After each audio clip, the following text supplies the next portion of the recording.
Selamat pagi teman-teman.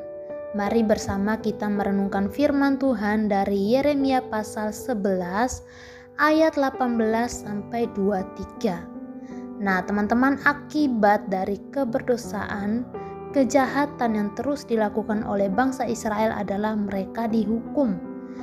Dan yang menyampaikan berita penghukuman itu adalah Nabi Yeremia. Sebelum-sebelumnya pun melalui Yeremia, Tuhan menegur bangsa itu karena kejahatan mereka.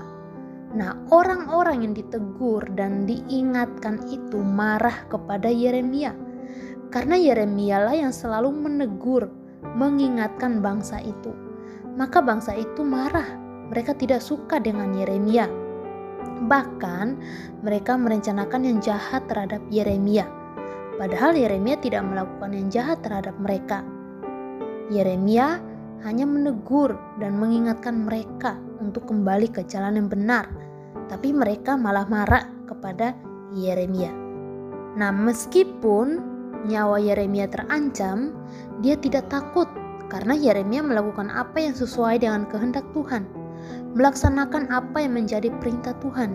Dan satu hal yang pasti, Allah Yeremia adalah Allah yang benar, yang hidup, sehingga dapat melindungi Yeremia dari orang-orang yang jahat.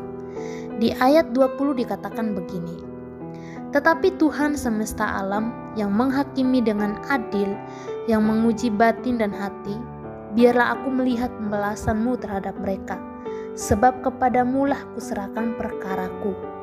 Mungkin Yeremia mengalami ketakutan, tapi dia tahu bahwa ada Allah yang membela dia. Yeremia datang kepada Allah dan menyerahkan kekhawatirannya, ketakutannya kepada Allah. Mengingatkan atau menegur orang yang melakukan kejahatan, melakukan apa yang tidak benar itu tidak mudah ya teman-teman. Terkadang kita dimusuhi, dijauhi. Nah, meskipun begitu, kita harus tetap menegur atau mengingatkan orang yang melanggar perintah Tuhan. Jika kita melihat ada orang, baik teman kita ataupun siapapun itu, berbohong, menyontek, membuli orang, maka tugas kita adalah menegur orang tersebut, mengingatkannya bahwa apa yang dilakukan itu tidak benar, tidak sesuai dengan perintah Tuhan, tidak disukai oleh Tuhan.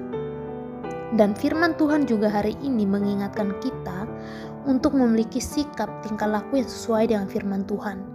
Kita sendiri juga harus menjadi teladan. Nah, teman-teman, jangan takut bila kita berbuat apa yang benar, karena kita punya Tuhan yang membela kita.